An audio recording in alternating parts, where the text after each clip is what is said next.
Əvvəla anlamalıyıq ki, həqiqətən də Allah Subhanahu və Teala qulunun ona qayıtmasına sevinir. Nə qədər günah da, itaətsizlik də, səhlənkarlıq da etsə, nəfəs alırsansa və sağsansa, hələ də şans var. Sadəcə qayıtmaq fürsəti deyil, övliyalardan olmaq, ən uca Firdevs cənnətində olmaq, ön sırada olmaq, həm də övliyalar arasında ön sıralarda olmaq üçün də fürsət var.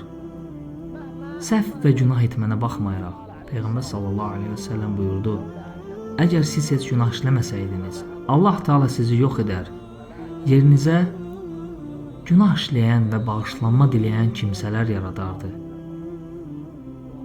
Və həmçinin Peyğəmbər sallallahu aleyhi və səlləm buyurmuşdu, harda olursan ol, Allahdan qorx.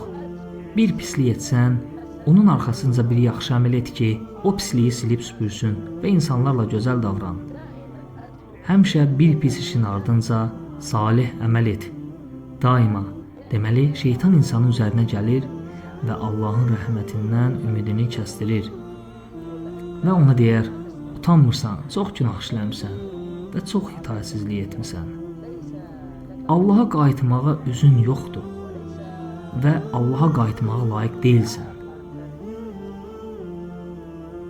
Bəsdir, pis əməlləri sən etmisən, indi özünü yaxşı göstərməyə çalışma və s.